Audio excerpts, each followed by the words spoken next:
update function carries the structure variable called item,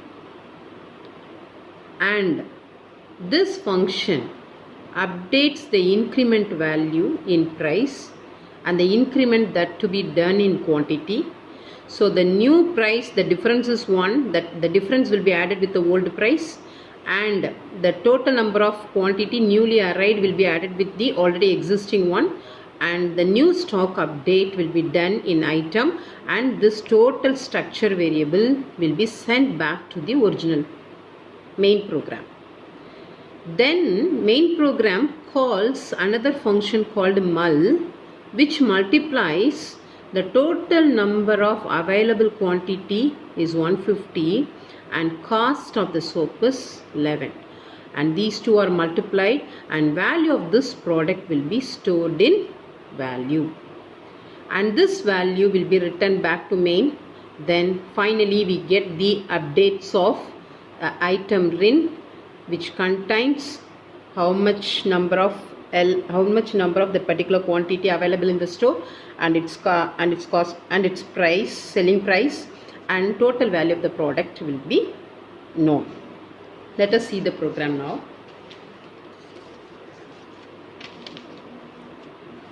So it is the structure with the name stores.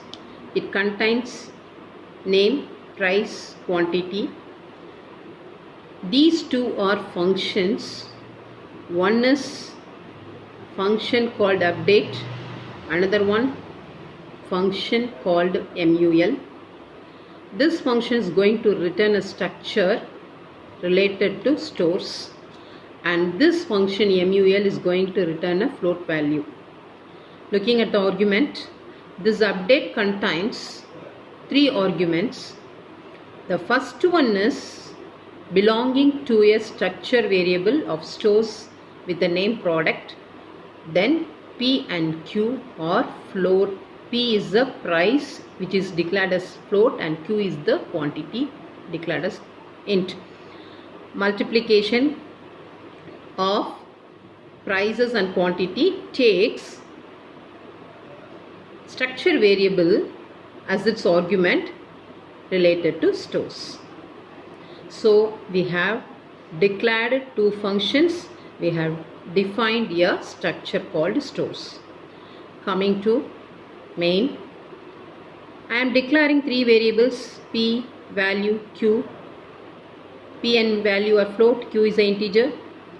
Next I am declaring a structure variable item belonging to stores, and together I am initializing this item, which is a structure variable of stores. So what is the first one? It is a name. Name is the first structure member, which is a string. So I am first giving a string value. Then the price of the item, which is float, 25.75, and the quantity available is 12. So we are initializing this. So what happens when this statement is encountered? Automatically a memory space will be allocated for item with name XYZ, and the cost is 25 rupees 75 paise, and number of quantity as 12. This will be stored in computer memory when the declaration part is encountered. Next, a printf statement to increase readability. Input price and quantity. So it is asking to give the price and quantity. What is this, the input? It indicates if the new stock arrived, I have to give the new quantity that has arrived and the change in price. Suppose there is no change in price, means this must be given as 0. So after receiving this P and Q, that is price and quantity, we are assigning item as update. Update is a function, so we are calling function update. What about the argument list? It should contain a structure variable, then a float, then a integer. My structure variable is item, and I am sending a float value price and an integer value quantity. as soon as this line is encountered, the control passes from this point to this one. So what happens is, this item is copied into product. This P is copied in P1 and the value of Q is copied in Q1. So the product will copies the values of item as it is XYZ 25.75 and quantity will be 12. P1 will be created and Q1 will be created and value of P and Q will be copied here. Suppose value of P, that is the change in quantity, the amount increased by 1 means 1 and the number of quantity arrived is 100. Now it gets into this place and values will be copied and gets into the function product dot price plus equal to, what is this plus equal to? Product dot price equal to product dot price plus P1. What is product dot price?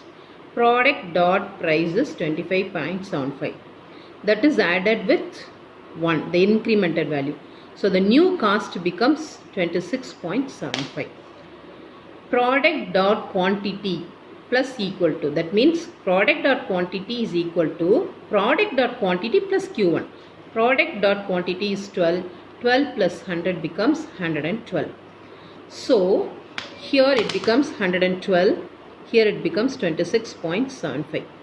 This is the new update of the item XYZ.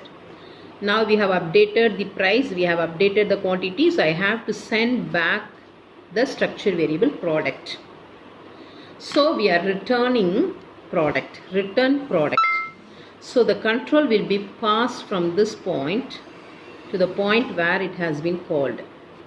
So the returned value will be stored in item.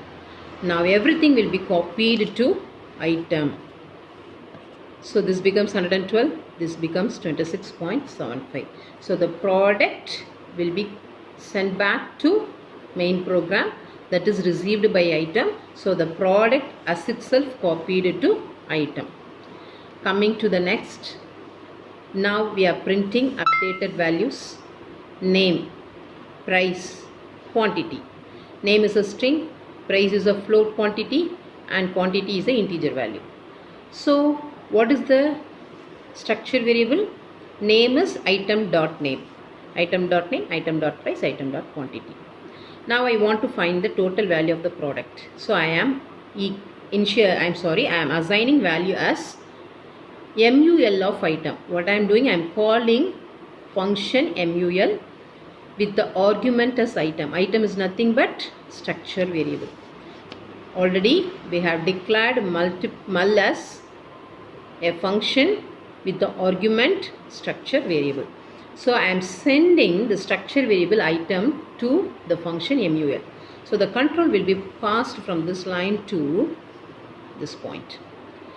Now the item is received by stock. So what is stock now? The stock is a structure variable which has a structure name, which has a members as name, price and quantity.